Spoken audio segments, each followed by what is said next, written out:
happen suddenly. That moment of awe you feel after having a mind opening realization about yourself or from something that you experienced, your eyes open wider. You feel a sense of peace and validation. We all crave moments of self discovery where we can step back from the demands of daily life and truly reflect on who we are and where we're going. In this episode of L3 Philosophy, I dive into the transformative power of travel as a tool for self discovery, personal growth, and overcoming life's challenges with my guest, Grace Simmons. Grace is a confidence coach who shares how travel became a key factor in her journey, from navigating moments of depression to gaining clarity during times of transition. She discusses how stepping away from everyday life and immersing yourself in new environments can help you reflect, reset, and ultimately make healthier decisions for your future. Whether you're looking to recharge or find deeper answers, this episode offers valuable insights into how travel can support your personal development, inspire change, and supercharge your confidence. Hi. Okay, we are here today with Grace Simmons, who is a confidence coach, and she has a love of travel, just as I do. And she's also used travel to really help herself grow in many different ways in life, which I know that I talk about a lot, and I've also experienced in my life. So, Grace, welcome. We're going to share some awesome stories today. Thank you so much, Emmy, for having me. Yeah. So, why don't you first kind of start out by giving us a little idea about the roles that travel can play in your life when you are going through challenges or transitions, or even just like your own internal personal struggles? What Mhm. role has travel played in your life, and have you seen it play in others that can be really, really supportive? I think travel is like my favorite personal development tool. And so I think whether you were going through a depressive episode like I was, or maybe you are having some disconnection with your own family, or you just feel completely disconnected from who you think you're supposed to be, having that escape or having that travel, that experience, it puts you in a completely different mind frame. And so, what I've learned from my own trips and others is that we all come to this point where we realize something has to change. And travel kind of gave us that space to be able to figure out what that something was, how to do it. And then you can make a decision, a healthy decision after being able to just reflect and then create a legitimate plan. Um, so I think, there's a lot to learn in travel. Obviously, there's a lot to enjoy about it as well, but it's definitely a gift. As an experience and also as something to help you grow. For sure. And so I know in your life, because we've talked about it a little bit in my life, it's travel has you have the opportunity to really make it transformative rather than like just taking a vacation like in the Yeah. moment. There's nothing wrong with taking vacations, like they're great. But as we all know, we get really, really excited about going away on vacation. And then when you come home, there's usually a bit of a crash. Why? Yeah. Because you return to the same life that you potentially might have been trying to escape. So I wanted to just make sure that you and I highlight a little bit, the difference between utilizing travel as a tool for transformation or some kind of self-discovery rather than just an escape mechanism. Right. Do you have any specific experiences with that or stories that you'd like to share? Yeah. So I think trying to use travel as an escape, I had this was last year. So for my birthday, I decided I was going to go to Portugal. I was doing my own thing. I'm embodying my, single woman power. And I was just going to get away from everything. And I went to Portugal just to experience that, me being alone. Um, and I think throughout that entire experience, even though I tried to isolate myself and I wanted to kind of disconnect and just be on this self journey, that's great. But I think one of the great things about that separates a traveler from being a tourist is the way that you engage with the culture, the people, the food, right? So here I am trying to be this person that is so serious and I'm focused on my business. I'm focused on this podcast. I want to make sure everything that I have is perfect, which is the first wrong goal. But that's really what I wanted. And this was supposed to be my way of like rewarding myself for all the hard work that I had done before.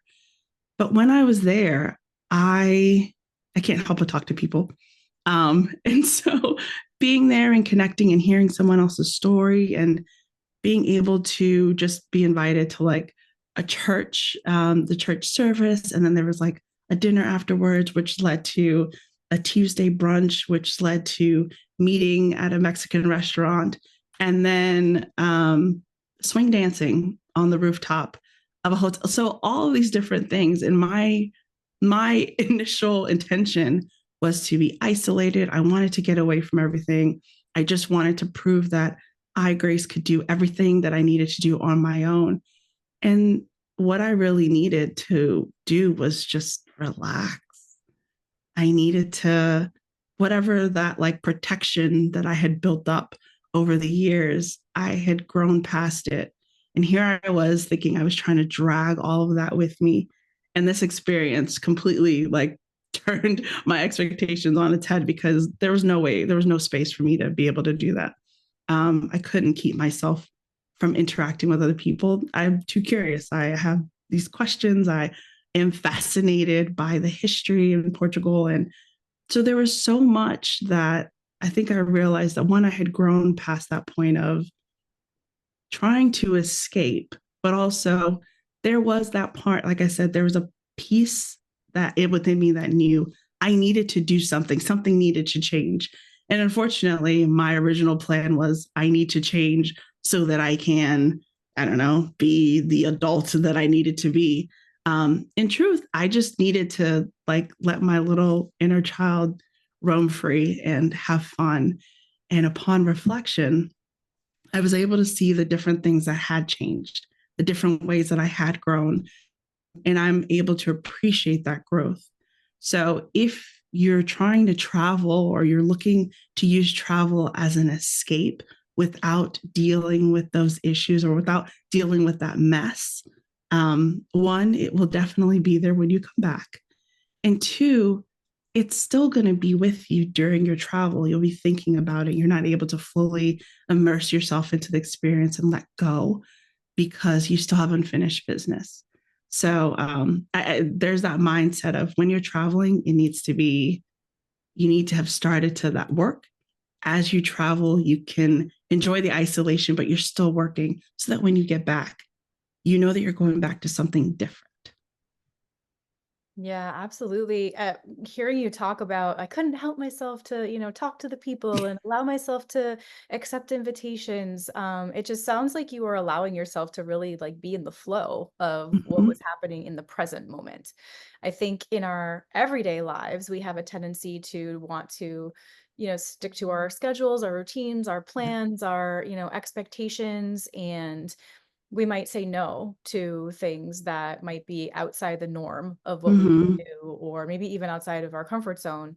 But when you're traveling in a new place and you don't know anybody else and you get an invitation, it's like, okay, yeah, sure, why not? Right. Let's see what it's just like a boat that you're just like in these like nice calm rapids. Maybe they're not even calm rapids. I don't know, but it's it's fun and also scary and Mm-hmm. also exciting because you're allowing yourself to kind of escape your own confines almost, I think, of the box that you you know, you, me might keep ourselves in when we Yeah, visualize like who am I? What does my life look like? Like we usually have this kind of idea of what that is, what's a yes, what's a no, what's a should, what's a shouldn't. But when we're in this new environment, we can just kind of like dissolve those walls a little bit and be more exactly. exploratory.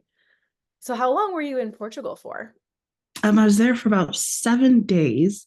And during that time, I was able to celebrate my birthday. But first off, I think 7 days it was nice, but I definitely should have stayed for like 3 weeks.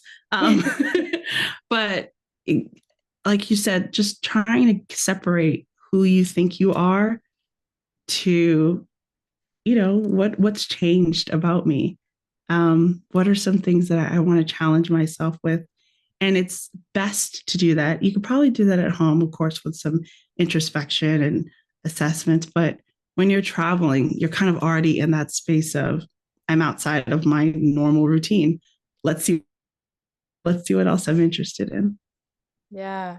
Yeah. And it sounded like you allowed yourself to kind of gravitate toward this feeling of playfulness. Yeah. I heard you mention I had to get out of my rigid adulthood, thinking and allow my inner child to just kind of play on the playground of life.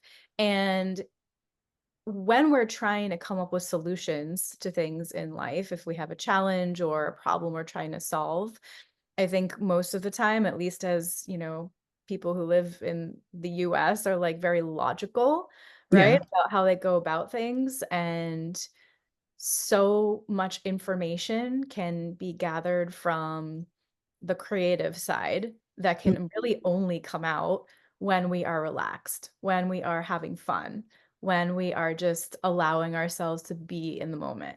Yes. So, are there any specific kinds of things that you were gravitating toward while you were having this experience? And why do you think that was?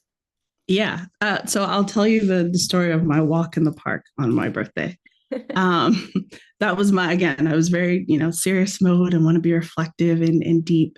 And so I found this park that when you walk into it, just kind of looks like a tiny little area. And there are a couple of fountains. You can sit near the fountain. Some little kids thought I was Portuguese because they walked up to me and started speaking Portuguese. I was so proud, just based on my look, that I look like I blended in. And all I could say was one little sentence, which is, I don't speak Portuguese. But they were sweet. And so they kind of were like, oh, sorry. But I was just like, oh my goodness, I'm kind of feeling like this.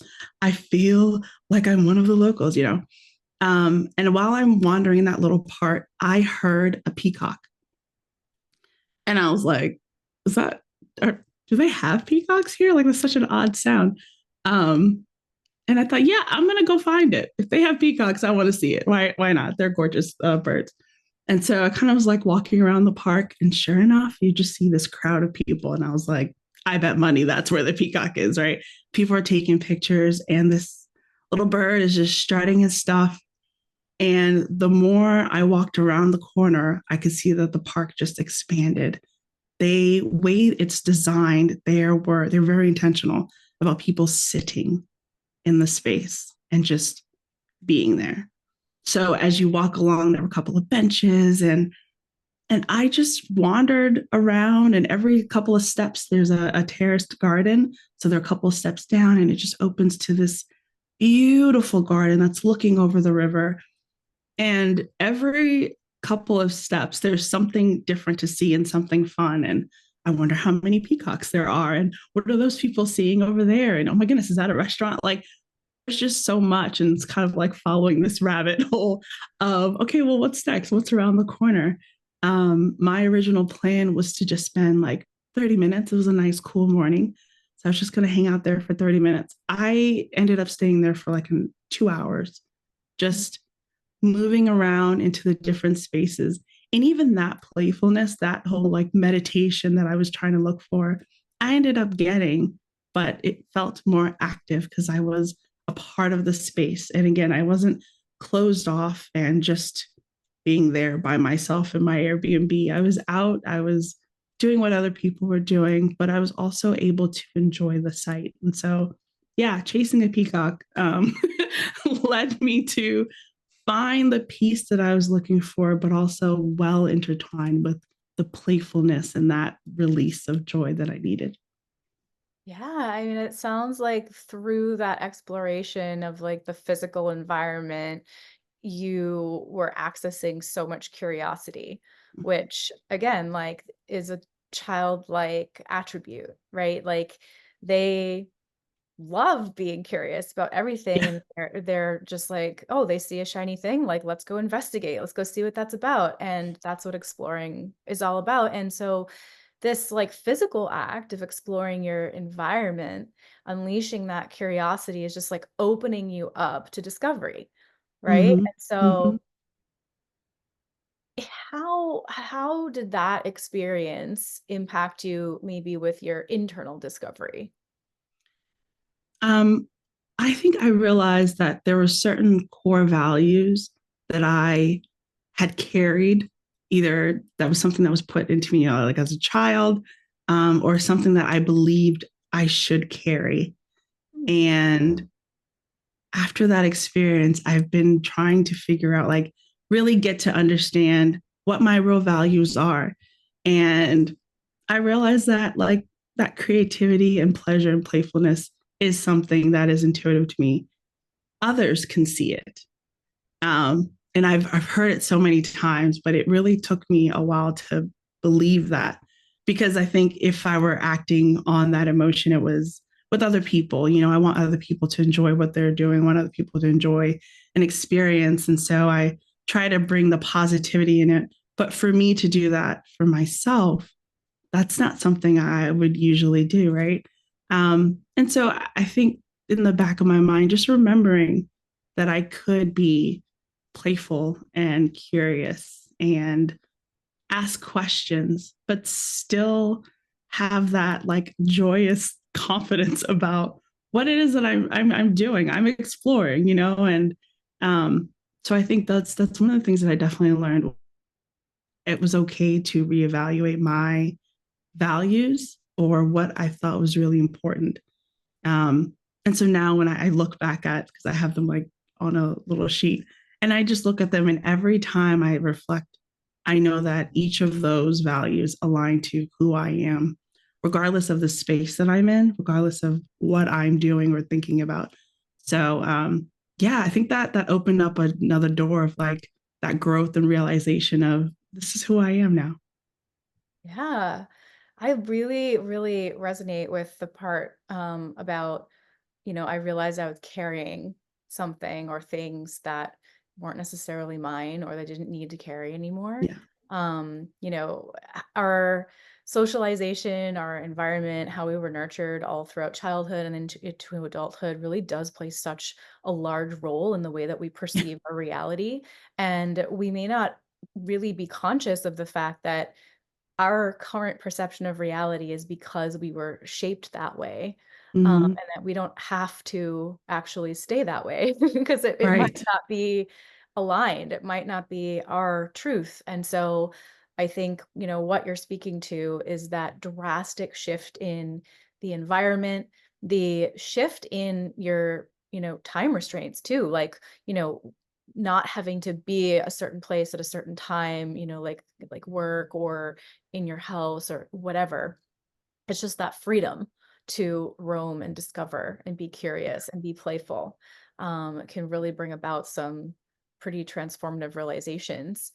And so that also makes me want to ask you a little bit further about that because I know that you've had some other travel experiences. And as a breakup and relationship coach, I actually have a lesson in my course when I work with my students called Travel for Healing. And Mm-hmm. so I would love for you to share your story about your Iceland trip and also how you were feeling at that time and any shifts that occurred because of the travel that you decided to partake in. I'm sorry.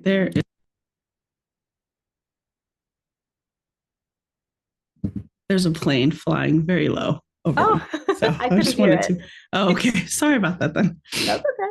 Um, so when I went to Iceland, I'll start by a little background first off. I worked as an administrative assistant, and that role was very, very far from the vision that I had created for myself of what the adult Grace was going to be like. Right. I found myself constantly only accepting like what other people would say. Um, and then that's what I did. So there was no space for me to think, to bring some sort of creativity, to ask questions back, which is definitely a strong thing with me. Um, and that was my life. That was my story for about 4 years. When I would ask others questions, especially those in leadership, I there was an issue with one of my colleagues, and so I just curiously asked, is does this person know what they're expected to do? It doesn't seem like they are, because if they did, maybe they would do things just a little bit differently, or maybe they would do their job. It seems like they're not. And because they're not doing their job, we are taking on their work. And that to me is a point of frustration, because everyone else has their job. Everyone else has their assignment. You're supposed to be responsible.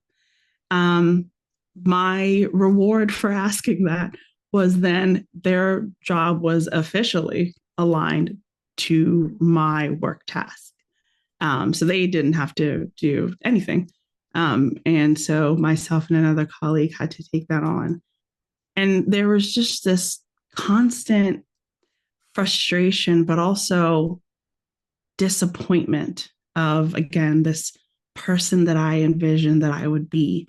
Um, and those two things did not align. And every single day, I woke up to a life that I did not want or enjoyed.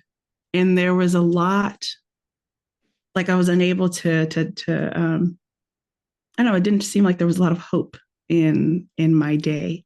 And so that was my day for, that was my life for about 4 years, was just, it was very numb, very disconnected, obviously very frustrated with the situation that I was in. And there were other things going on, but that main place of, you're not able to find joy at home, you're not able to find joy or some sort of peace at work. If you don't enjoy what you do, then there's no space to be able to have that outlet. It leads to that depression. And so that's where I was. I was just in the state of doing just because that's what I was paid to do, and that's it. Yeah. Um, So I can some, actually just pause you there for because I want to make sure people are kind of bringing in like the theme of like the show of like the L3 philosophy, which is love yourself, love your relationships, love your life. And there's a lot of times throughout life that we are not going mhm. to feel that way, right? We're not going to love ourselves, we're not going to love our we're not going to love our lives. And so it sounds like from what you're describing, you did not love your life at that Oh point. yeah, none of those boxes were ticked. Yeah, exactly. And Yeah. so that's why like I would love you for you to continue, and I apologize interrupting, but I really want people to make the connection of like it's okay if that's where you're living right now. Even if it's just one of those three, two of those three, or all three. There are definitely tools and things that you can do to turn things around. And so bringing it back to where you were kind of bringing us, because of this discontentment you were having in your work, the feelings of being depressed, not Mhm. feeling like excited to wake up, did that impact your other relationships and also the relationship you had with yourself? I'm just curious. Yeah. And so one of the things I teach now is that emotional balance when it comes to wellness. Um, if you try to put on this mask and facade as if, I'm really happy, everything's great, I can do all things. But inside there's this pit, you feel rotten. And you are hating the life that you have. You're not happy, you're not loving that life. It's gonna come out.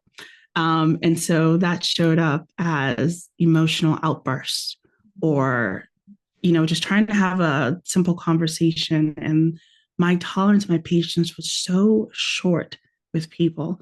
And these are people who, I guess, because of the person that I am, they talk to me about, things that are going on in their life. But I was going through a lot and I had zero space. And I also didn't have the language to be able to say, I can't deal with that right now, or I can't help you with that. I can't show up for you right now, because I didn't know how to show up for myself.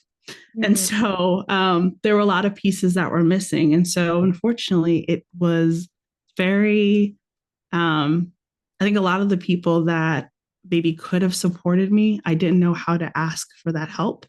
And then I didn't know how to communicate with people. So all of these different things are now separating me from the healing that I needed or the connections that I needed, the support that I needed. And so now I'm becoming withdrawn and angry and frustrated.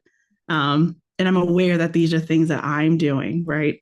Um, and so, unfortunately, that's kind of what led to, well, fortunately, is Iceland. But unfortunately, that's kind of that mindset that I had when my cousin brought up the idea, or I'm sorry, when my friend brought up the idea for us to go to Iceland. I thought, yeah, sure. I've always wanted to go to Iceland, whatever, it would be great. Um, and unfortunately, her passport did not come back in time. But we already booked stuff and we were ready to go. So I said, hey, look, I'm gonna go. I don't know when I'm time. I've already asked time off from work, and that's probably going to be a whole issue for me to try to switch it. I'll go. And I went on that trip, and that was such an eye opener for me to be able to experience all of the things that I had slowly crushed and suppressed. Um, Asking myself what I wanted to do. Right. So my entire role of being an administrative assistant was serving an entire office and people who were just overprivileged and overserved. And so that frustration, I didn't really notice it until I was in a space where I could ask, okay, well, what would I like to do today? How do I want to design this trip? When my friend and I were going to go, we had planned it for us and her family. And, there were a couple of other, there were different inputs into how we were going to go through this trip. And so now I had to create this for Grace. And it was a wonderful revelation of the different things that I didn't want to do so much, right? I wasn't trying to take, scale the entire country, but the little things that I wanted to do, I had time. Um, Having some time set aside for actual like wellness and rest is always a priority on my trips. And so that kind of started that the day or specific day and time for a wellness activity. Or doing something adventurous like riding a horse for the first time and going on these little adventures. And of course, following my rabbit hole to check out a location that was a filming location for a show that I liked. And all of these different pieces of like delight and actual joy, I was able to reconnect to that. And I realized how far away I had come from the person, not that I had hoped to be, but the person that I wanted to be, right? So someone who could be adaptable and who could speak up and use her voice and who would connect with other people and just make sure others are, they have some sort of clarity and there's the connection and community. I realized how far away I had gotten from all that. So when I returned, I was feeling pretty bold. Because on a solo trip, no one else is there to speak up for you. You can't really say whatever, or you have to speak up for yourself. And so, learning to use my voice, being clear about what I was actually saying. So if someone was being passive aggressive and they would kind of say like, "Oh, you mean da da da," or "You're trying to," they'll sort of change what I would say. I felt empowered to correct them and make sure I was understood and clear, and I set certain boundaries. And so there was a huge transformation. And let me be clear that it wasn't a magical, I went to Iceland and all of a sudden everything was better. However, I learned a lot of things that I was able to implement a lot of things that I learned. And so going from Iceland to coming back home, like there were a lot of things that I learned had quieted. And now I was able to test them out. Mm-hmm. So in listening to your experience, it sounds like you had the time, the space, the opportunity to reconnect with Mm-hmm. your core values, with your true self, and really kind of just questioning where am I going? What path am I on? And it doesn't feel like the path that I actually want to be on or that I Yeah. always envisioned that I would be on. So it sounds like you were able to reconnect with that, and then also gain clarity around the fact that no, this isn't the path I want to be on. And so that when you came home, you were able to, speak and express yourself more clearly Yeah. and stand up for who you are, what you want. And I love that you're pointing out that it wasn't like this just magical moment. Yeah. There can be, of course, many magical moments, but I really love what you're saying around you learn certain things in certain trips or experiences that you can then implement into your everyday life. I know in the past when I have traveled, I really wanted to set an intention of like not coming home and then having my life go back to exactly the way it was before or the way I was before. Um, Yeah. so I think it's really important what you're saying is like taking whatever it is that you discover and you learn about yourself and asking yourself, how can I integrate this into my everyday life? How can I continue this process when I return home? Um, would you say that like what were some of the key differences between your own kind of self-discovery around how you wanted to live your life between the different travel experiences that you've had? Um, I think,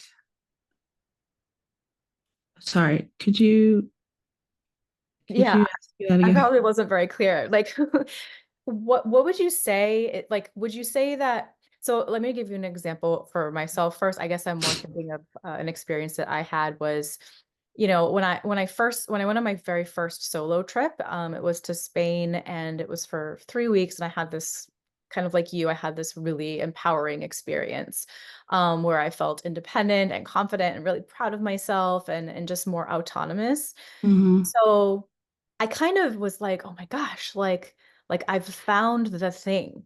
Like Mm. found the thing that is going to keep on helping me like progress and heal."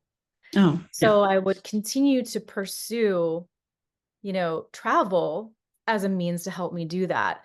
But then, on another trip that I had, which was to Cuba, there was a point where I specifically remember being on a bus and still thinking to myself, why won't my brain shut up? Like it was going over all of my problems that I had back home. Mm. And I was like, why am I here? Like I'm in another country. I'm doing the solo travel thing. Like this is the thing that's supposed to help me. And so that was an example of how your stuff is still with you even if you're traveling. And so how can we make the travel experience something that we can integrate into our everyday lives, especially when we go back home? Yeah.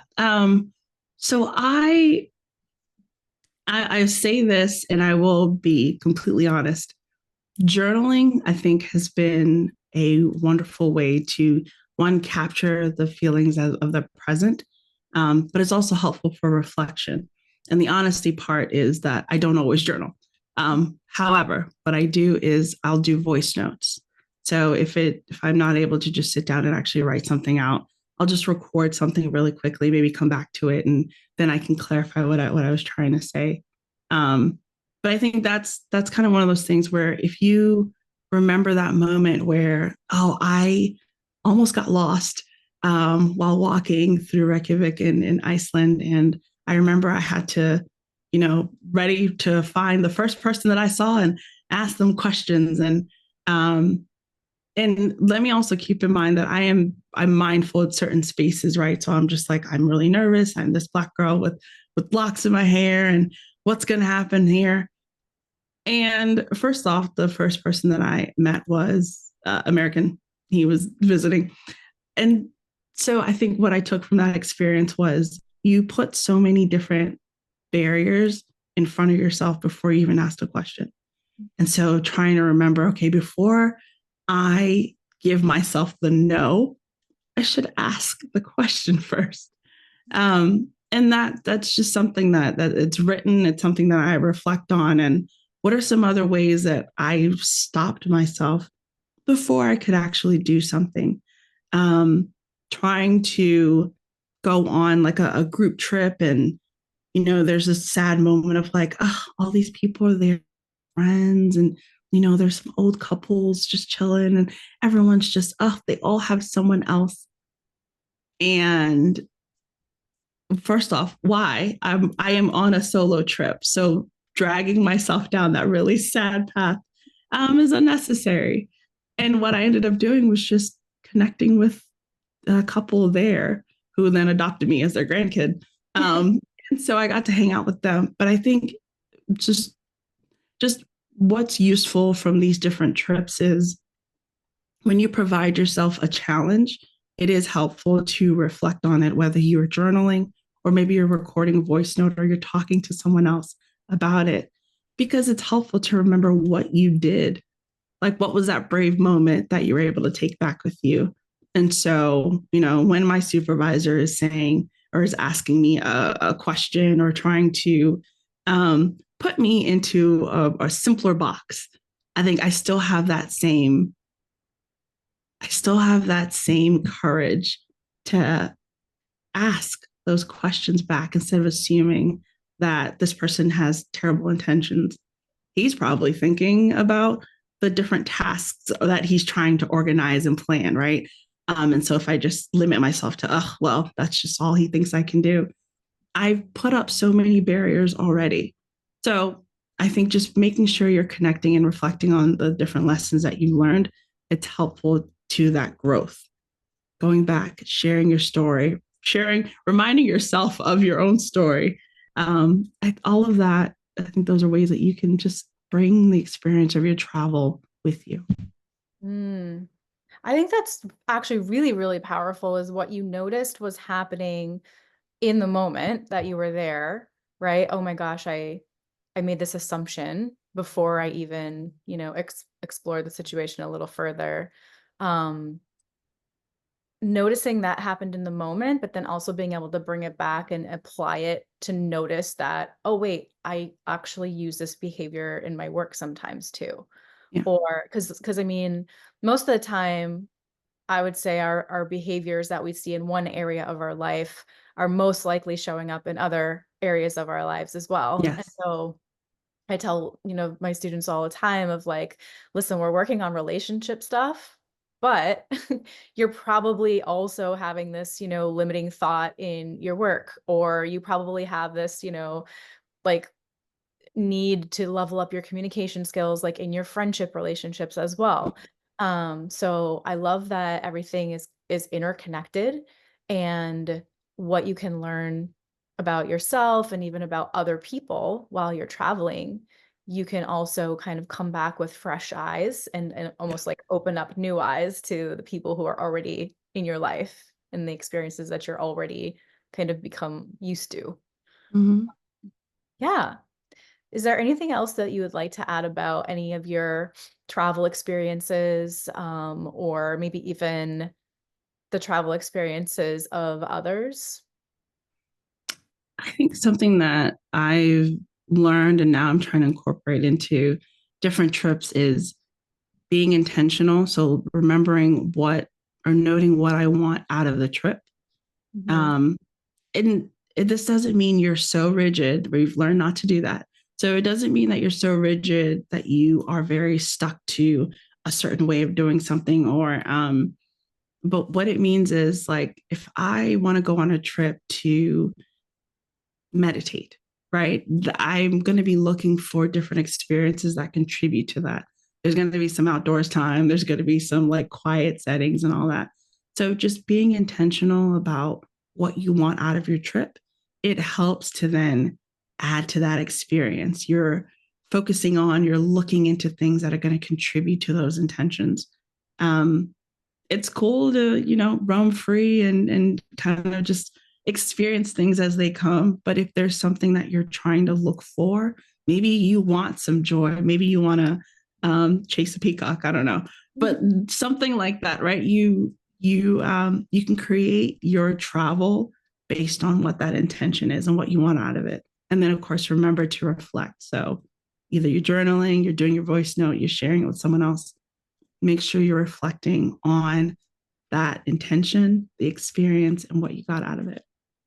Yeah. Yeah, and I love that you brought up the journaling because our memories, I mean, it's scientifically proven that our memories actually shift, as time goes by, they become really inaccurate. So how we remember something, the day of or even the day after, is like completely different a week later or Right. never mind months later, a year later. And so keeping that record either in a journal or voice note, I love that voice note idea. Because it's so easy to just pull out your phone and like record what you're thinking, right? And you can always like Mm-hmm. write it down later, right? But Can I yeah. just Mhm, add that I also like to take pictures mhm, because that helps me remember the order of things. mhm, mhm. So that when I am journaling, I'm not, like you said, our memory, you're not telling the story out of order. And I know that because of the way that, or the flow of the pictures that I've taken. Yeah, yeah, I love that because I mean it's crazy how much you forget in a short amount of time. Um, and I do remember I did bring a journal with me in I think it was my first trip to Spain and I was learning Spanish at the time and I was like, I am only gonna write in my journal in Spanish, so I had like this really limited broken Spanish at the time and I'm writing in Spanish like I am student, I go to park, like in Spanish. But anyway, as like because I kept a log of it, I Mm-hmm. actually could see how my Spanish progressed over 3 weeks, Mm-hmm. but also like it was a really great recount of what I did. And especially years later when I read through that journal, because I was writing my memoir and that trip is a chapter in the book, there were so many things that I had totally forgotten about Yeah. that it was just like such a treat to read it back and be like, oh my gosh, I forgot that, I wrote about that or that I did that or that I felt that way. Yeah. And it's just really special to be able to see how you transform or progress kind of through your life and through challenges. So that's pretty cool that you've had that experience as well. Now, I definitely want to ask you about the little icon that you have, the amethyst Yeah. palaver hut. I had no idea what a palaver hut was before I met you. And so I Googled it and I was like, wow, that is so cool. And it kind of has to do with travel. So do you want to just tell us a little bit about that and why a palaver hut has so much significance to a culture or a community? Yeah. Thank you for asking because sometimes I forget to like mention my own heritage here. So my parents are Liberian, they're from West Africa. And so my first encounter with this flower hut was when we traveled out of town to go to where my grandfather and great grandfather like were from. And it is essentially just this little thatched circular hut. Depending on the size, it could be, something really small or a much larger space. But the idea is that it's like a common space for the townspeople to work out their issues, to have discourse. And I was really, when I was coming up with my business, I wanted that to be at the forefront. I wanted for it to be a space where people could connect and talk and resolve issues. And so that's what happens in the Plava Hut.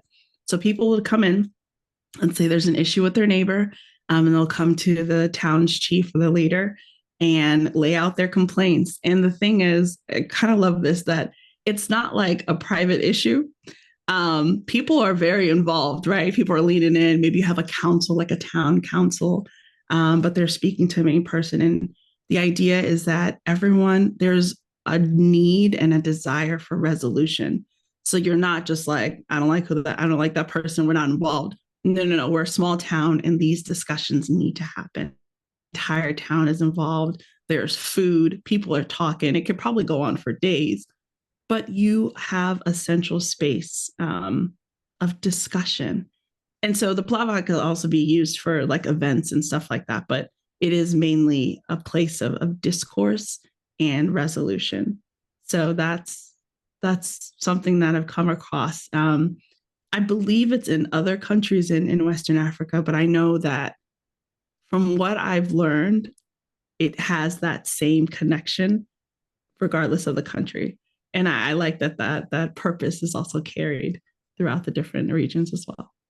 Oh my God, that is so, so cool. And something that I think most people, myself, I guess I'm projecting, like would never know about unless you travel to a place that has one or you know Yeah. someone who knows what that is, right? And I think I'm saying it wrong. Can you say? So I also say it. I don't say it like it's spelled. I say it within my accent. So it's palaver, Oh, like okay. you said. Yeah, it's palaver. I say palava, but it's definitely your. Oh, okay. Okay. I just wanted to make sure. Yeah, no, you're I, saying I, it. I like to be, correct in my pronunciation, so I appreciate that. But what a beautiful symbolism, though. Because it also symbolizes like each person has value, each person's input contribution is important. And I love that the main goal is for resolution.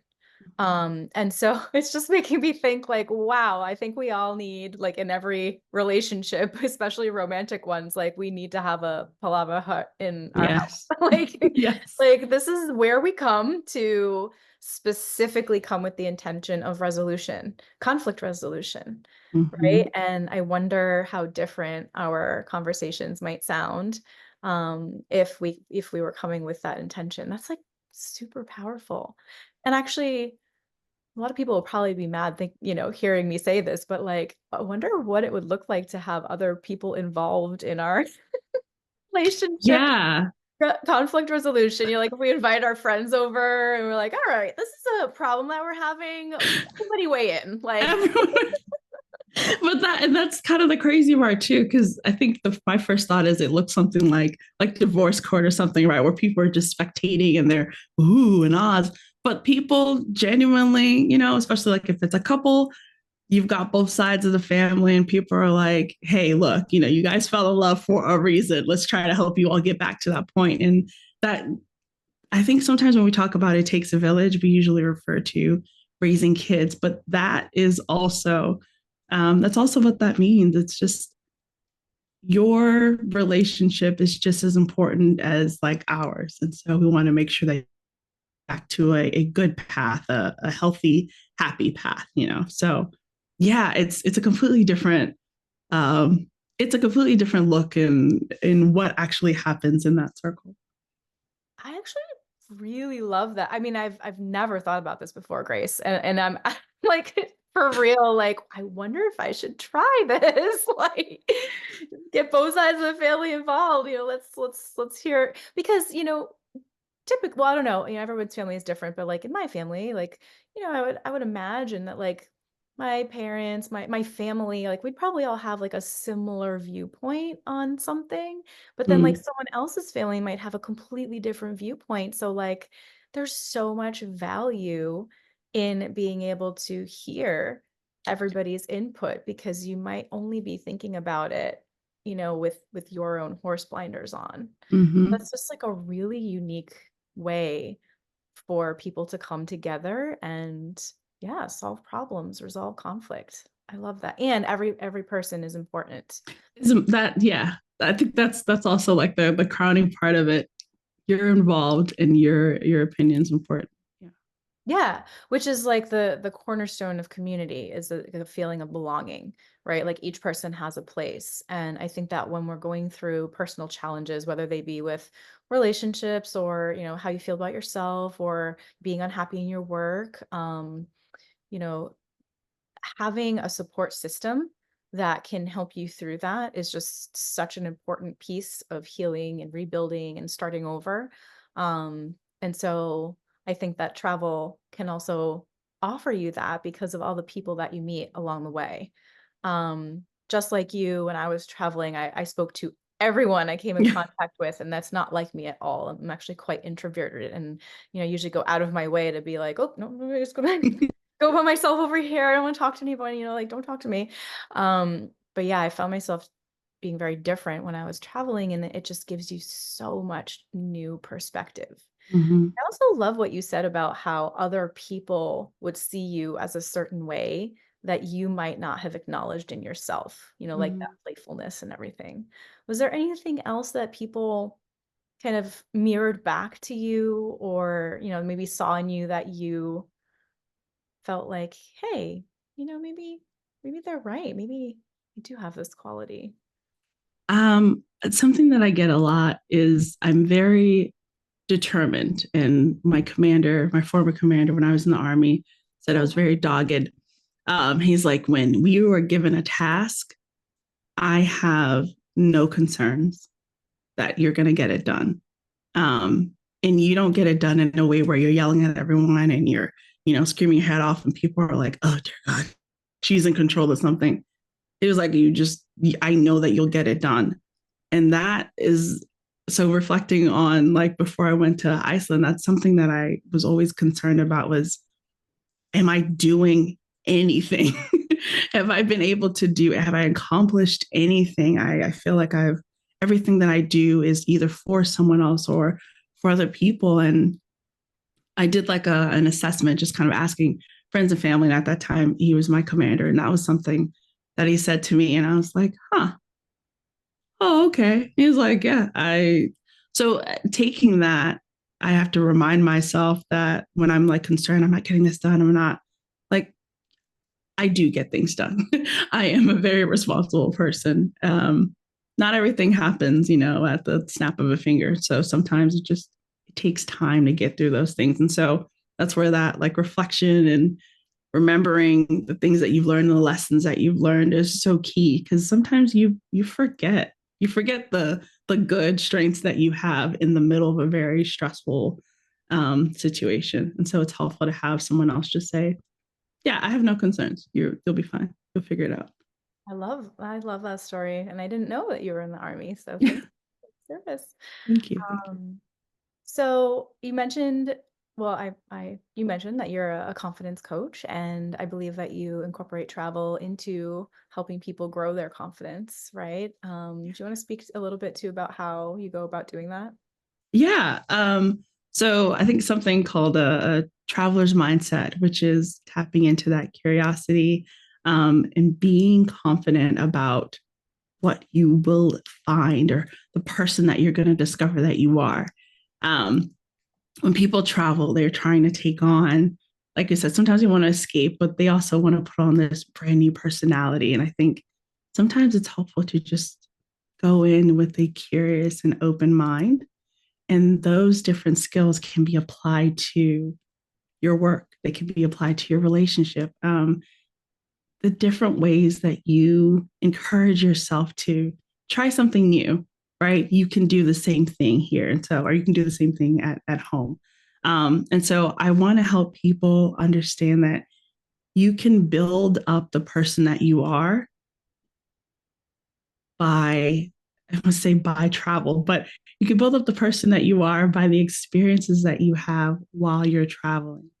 And so all of that entails a mindset shift, but it's also just allowing yourself to explore and being okay with getting certain things wrong. So one of the things that I've learned with travel is that you can tap into every single one of your wellness, like all the different dimensions of focus on your emotional wellness. So, like I said, when you have that, you're frustrated, your insides aren't really balanced and leveled out, and you have a disconnection of who you are or what you are trying to do or be, you have to go back to the root of your emotions. Why are you reacting in a certain way? And what happens when you react? What are those triggers? And so when you're able to travel, one, you're away from a lot of those triggers, but you can then reflect on what are some of those things that make me upset? What are some things that I've convinced myself I'm okay with, but then I lose my mind when it happens. And then you're working through that. And also when you're traveling, you're in a space where you can experiment and figure out, okay, well, what happens when I try to set this boundary? What happens when I say no to a certain thing? And I just want to see what I look like when I'm rested And what do I look like when I've released control and I'm just actually able to explore something new or scary? Um, and travel doesn't necessarily mean going out, going across the ocean and doing something grand and extravagant. I think you can start with like a really quick weekend trip and see what does that do for you? Mm. Going out to another town, spending a day or two, and just reflecting on where you're trying to go, the person that you want to be. And it's good to be able to understand the difference between those two. And then you can kind of create a plan of, okay, well, this is where I want to be. But unfortunately, I'm here now. So what do I need to get from point A to point B? So I think the best way to do that is providing people a space away where they can have those moments of introspection and just figure out what they want to grow into. Yeah. Yeah. In listening to you describe that, it sounds like you're just kind of encouraging people to allow themselves a space for experimentation, right? Mm-hmm. You don't have to worry so much about the outcome because you're just going to try it. And you mentioned earlier in our conversation about, uncertainty. And we encounter uncertainty in our lives all the time, and it can be horrifying. We're like, oh my God, I have to make the right choice about my life. I have to do this and Right. that. But like when you're traveling, uncertainty can actually be kind of fun. And so experimentation becomes more fun. And so, how can you bring the energy of just life as an experiment Mm-hmm. back with you and just like knowing that you're going to get data back, you're going to get information back, Yes. and you can just know, okay, this information is telling me X, Y or Z, um, Mm-hmm. and just kind of informing you about, how you can design your life. So Yeah. It's a fun awesome. experiment. Yes. Grace, thank you so much for having this wonderful conversation with me today. Do you want to share how people can get in touch with you? Absolutely. So you can find me on Instagram at Amethyst Palaver Hut.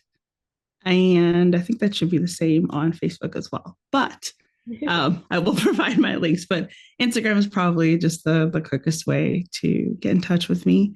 Um, I'm going to have some wellness retreats coming up in 2025. So please look out for that because, I love a nice weekend trip, but I think sometimes we need a few more days away to actually dig into all those emotional barriers. And yeah, I'd love to take some people with me. Oh, I am so excited. Wellness Retreat 2025. Do we have any clues as to where these might be yet, or do we have to stay tuned? I think I can give a hint. Okay. I'm a huge fan of water. So there will be near water, gorgeous blue lagoon in Mexico, is what I will say. Okay. Woo, you just ignited my excitation for exploring and for adventure. All right, Grace. Well, thank you again so much, and I look forward to speaking with you again as always. Thank you so much for having me. This is a pleasure.